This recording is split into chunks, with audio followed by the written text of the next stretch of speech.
Hey guys, it's Brandon Gustafson. Welcome back to Assisted Living Investing. Happy to have you here on the channel today. Excited to get into a new topic to continue our discussion to help you get down the path of investing in assisted living and realizing your dreams. I just want to remind you to go and visit assistedlivinginvesting.net.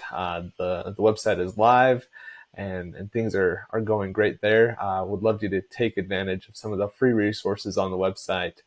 Subscribe to the newsletter. I've got a blog on there as well. Just kind of read through that information. I really hope it helps you and helps you kind of get down this path that will lead to financial freedom for you and for your family. Also, make sure you give me a big thumbs up, like the videos, comment down below, and let me know if you like the content. I hope that this is all valuable to you. And then make sure you subscribe, ring the bell, and get those notifications every time something comes up, so that you can be notified.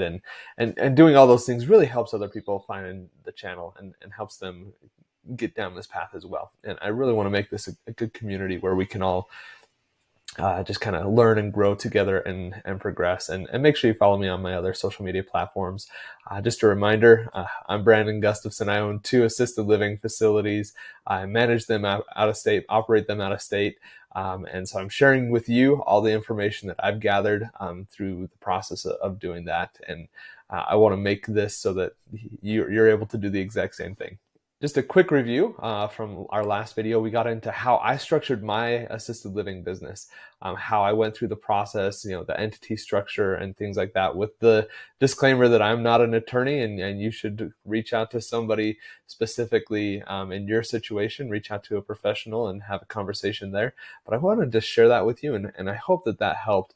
There's a lot of people that have questions on how to set up that business and how to run it, and that's a question that I get more frequently than probably any other question. And so I really hope that was valuable to you.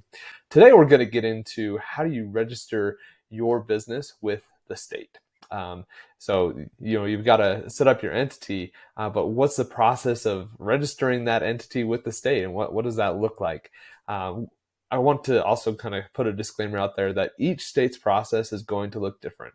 So you're going to need to get familiar with the process in your specific state so that you can do what you need to do in your state. So I'm going to talk a little bit in generalities, but I think it's going to give you a lot of good information that's going to help you through the process of getting things set up and registered properly with the state. So the first thing that I would suggest you do is just a simple internet search. Just get online and look for something like, how do I register my business in the state of Utah or Idaho or Colorado or Kentucky or New York or California or whatever state you're in? How do I register my business in the state of the state that you're in? From there, you're going to want to, those search results are going to come in. You're going to want to find a URL that has like a .gov in the domain. So .gov.gov. Those are the ones that are going to be specific to your state. That's on the state's website. That's the best resource for you to find out the best and most up-to-date information, the process for your state. There's probably going to be consultants out there. There's going to be a lot of ads that pop up when you do that internet search that's going to say, oh, look with us, get with us, our attorney's office and things like that. The best way to really know exactly what is needed is looking for that .gov domain.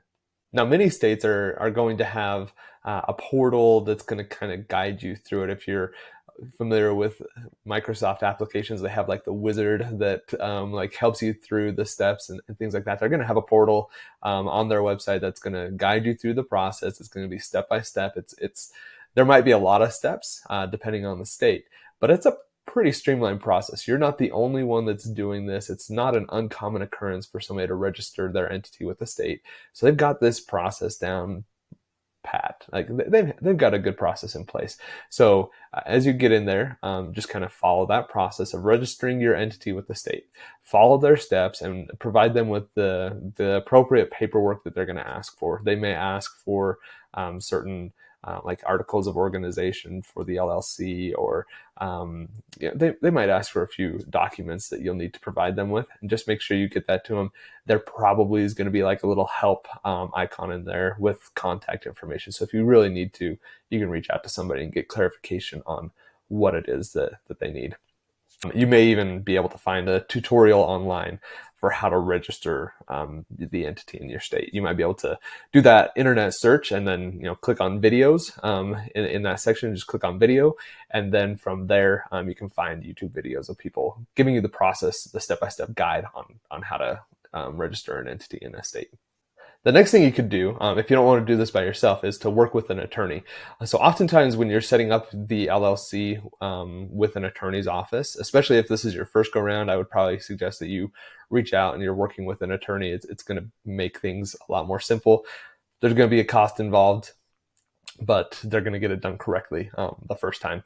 And oftentimes that attorney who sets up that LLC is going to do the registering in the state for you. They know the process. They're going to be able to properly register the entity in the state. Many attorneys' offices, they kind of just roll that into the process of setting up the LLC. You don't even have to ask them specifically for it.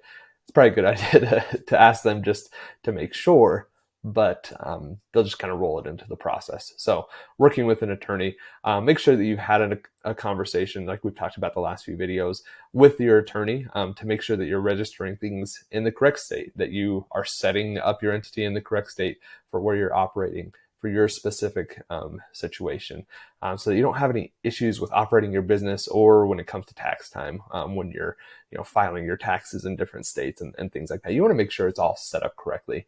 And working with an attorney is probably the best way to do this. There's just a cost associated with it. So you'll want to just make sure you have a conversation there and get things done the correct way. If you've done this before, you probably are a little bit more familiar with the process. You're a little more comfortable setting up LLCs. It's something you can do on your own. So you don't necessarily need an attorney to do those things. It just is helpful. Spending the extra money to make sure it's done all correctly and making sure things are in place.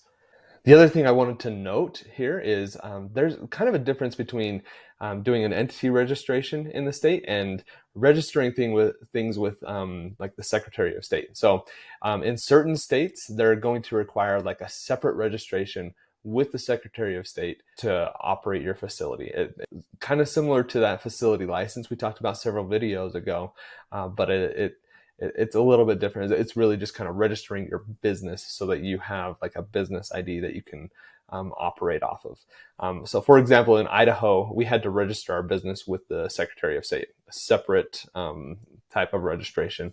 And we had to provide them with our facility license, the articles of organization, a few other things, nothing really big or anything like that, just a few things. There was a fee associated with it. $50, probably less than that even, just to register ourselves with the Secretary of State so that we can operate as an entity and not run into any issues. So just get familiar with the process in your state. I don't think we had to do that in Colorado. And so it just kind of depends on the state.